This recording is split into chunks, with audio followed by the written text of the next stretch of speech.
या तो स्टूडेंट, आज का जो हमारा टॉपिक है, आज का हमारा बहुत ही इंपॉर्टेंट टॉपिक है, खास करके बोर्ड पर्पस के लिए। तो ये हमारा टॉपिक कुछ यूँ है। अरे यार, मेरा टेबल क्यों हिल रहा है यार। ठीक है, हमारा टॉपिक है आज का इलेक्ट्रिक फील्ड। सॉरी यार, मेरा टेबल हिल रहा है बहुत। Electric field due to dipole, electric field due to dipole at equatorial point. ठीक है ना, इक्वेटोरियल पॉइंट यानी कि एक डायपोल का इक्वेटोरियल पॉइंट पर कितना फील्ड बनता है, ये हम जा रहे हैं आज कैलकुलेट करने के लिए। ठीक है, तो देखिए हम इसके लिए क्या करेंगे।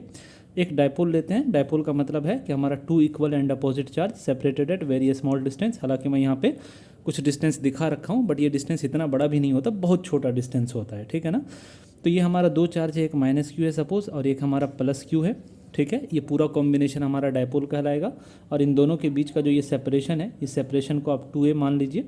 और इन दोनों के बीच की जो ये दूरी है, इन दूरी का जो एकदम मिड पॉइंट है, एकदम सेंटर वाला पॉइंट है, इस सेंटर से अगर एक परपेंडिकुलर लाइन जाती है इस तरीके से, इस सेंटर से अगर एक परपेंडिकुलर लाइन जाती है तो this line is called equatorial line. ठीक है ना, यानी कि जो डायपोल है, डायपोल के दोनों चार्ज को जो मिलाने वाली लाइन है, उस लाइन के मिड पॉइंट से एकदम परपेंडिकुलर अगर कोई लाइन जा रही है तो उस लाइन का नाम होता है इक्वेटोरियल लाइन। ठीक है, और अगर इस लाइन पर कहीं पर भी अगर आप एक पॉइंट ले लेते हैं, सपोज पॉइंट M ले लेते हैं हम यहाँ पर, तो इस पॉइंट का नाम हो जाएगा इक्वेटोरियल पॉइंट। ठीक है, तो हम यहाँ मान के चलते हैं कि जो हमारा पॉइंट है ये सेंटर से r डिस्टेंस पे रखा हुआ है, जहाँ पर मुझे अभी जहाँ पर हम अभी जो है जा रहे हैं इन दोनों चार्ज की वजह से फील्ड निकालने के लिए, फील्ड को कैलकुलेट करने के लिए। ठीक है, तो देखिए सबसे पहले हम क्या करेंगे, ये वाला जो नेगेटिव चार्ज है, ये नेगेटिव चार्ज क्या करेगा, अपना फील्ड इधर की तरफ बनाएगा। नेगेटिव चार्ज का जो फील्ड बनता है वो उसकी तरफ बनता है, जबकि पॉजिटिव चार्ज का जो फील्ड बनता है वो उससे दूर बनता है। तो पॉजिटिव चार्ज का फील्ड कुछ यूँ बनेगा। ठीक है, तो ये आपका हो गया क्या, E माइनस क्यू, और ये हो जाएगा क्या आपका E प्लस क्यू, यानी कि प्लस चार्ज का electric field and minus charge का इलेक्ट्रिक फील्ड। ठीक है, थोड़ी देर के लिए मान लीजिए कि ये वाला एंगल थीटा है। अगर ये एंगल थीटा है तो ये वाला एंगल भी आपका थीटा ही होगा। ठीक है, क्योंकि दोनों चार्ज से ये दूरी, जो पॉइंट M की जो दूरी है वो सेम है, जितना ये डिस्टेंस है उतना ही ये डिस्टेंस है। और सेंटर से जो ये डिस्टेंस देख रहे हैं आप R है, यहाँ से ये आधे डिस्टेंस को आप स्मॉल a और इस आधे डिस्टेंस को आप स्मॉल a कह सकते हैं, क्योंकि टोटल डिस्टेंस आपका 2a है। यहाँ तक कोई दिक्कत वाली बात नहीं होनी चाहिए। अब हम देखिए क्या करेंगे, अब हम दोनों फील्ड को क्या करेंगे, रिजॉल्व करेंगे। ठीक है, जैसे E प्लस क्यू है तो इसका दो कंपोनेंट अगर देखेंगे तो एक कंपोनेंट इधर की तरफ चला जाएगा, एक कंपोनेंट इधर की तरफ चला जाएगा।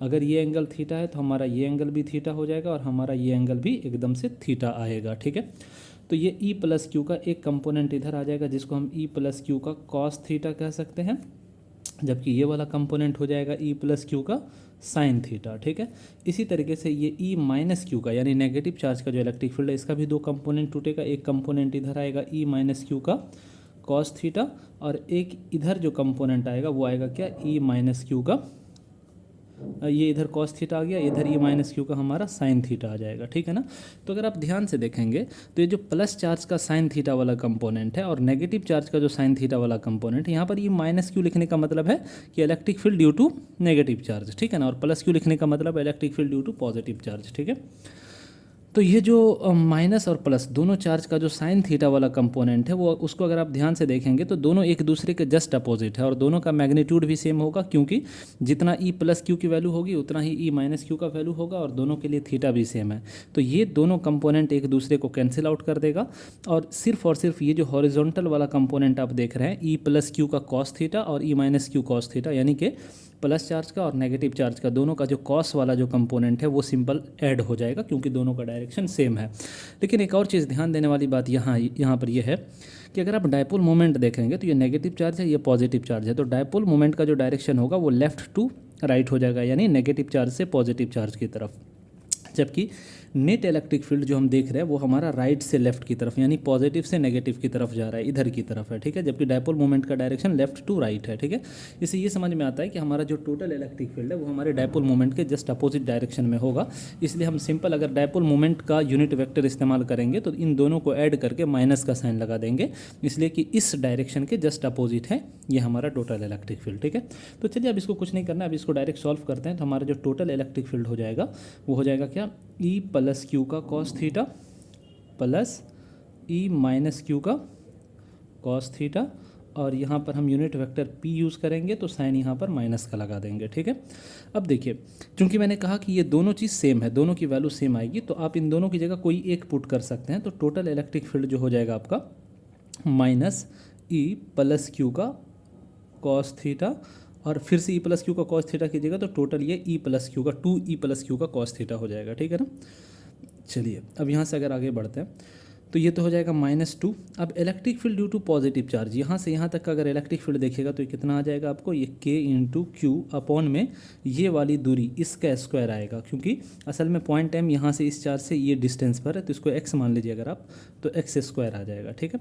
अगली बात रही कॉस थीटा की, तो कॉस थीटा देखिएगा तो ये आपका थीटा है, इसका कॉस निकालिएगा तो बेस ये है और इसका हाइपोटेनस ये है, तो बेस अपॉन हाइपोटेनस करना पड़ेगा, यानी कि a अपॉन आपका x हो जाएगा, ठीक है।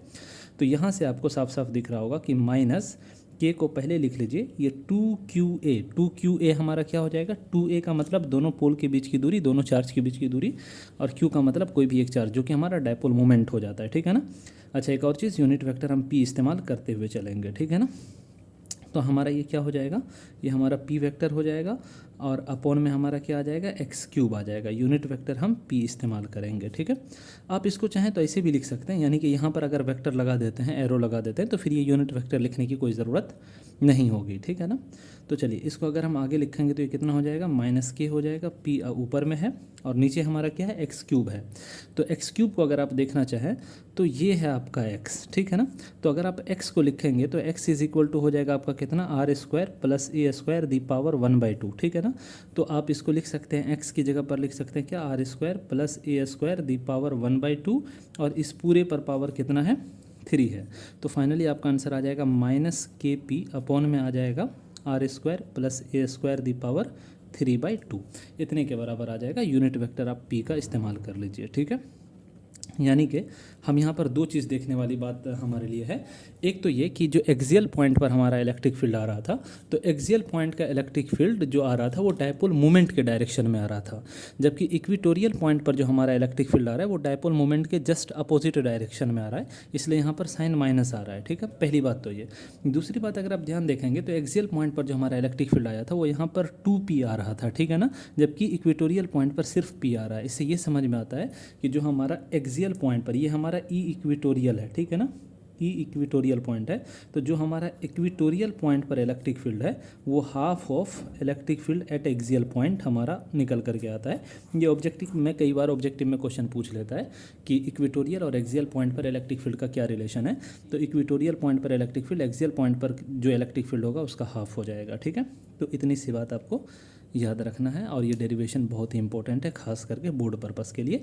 आप इसमें एक और चीज़ कर सकते हैं कि अगर आप मान लीजिए कि हमारा ए जो है बहुत ही छोटा है r से, ठीक है ना, तो ऐसे सिचुएशन में आप इस इलेक्ट्रिक फील्ड की एक और वैल्यू सॉल्व करके ला सकते हैं, -kp अपॉन में आप इसे स्क्वायर से स्क्वायर कट जाएगा, ये r³ आ जाएगा, यूनिट वेक्टर p इस्तेमाल कर सकते हैं, ठीक है ना। तो ये भी इस्तेमाल होता है, ये भी इस्तेमाल होता है। चलिए आज के लिए हम इतना ही रखते हैं। Thank you so much.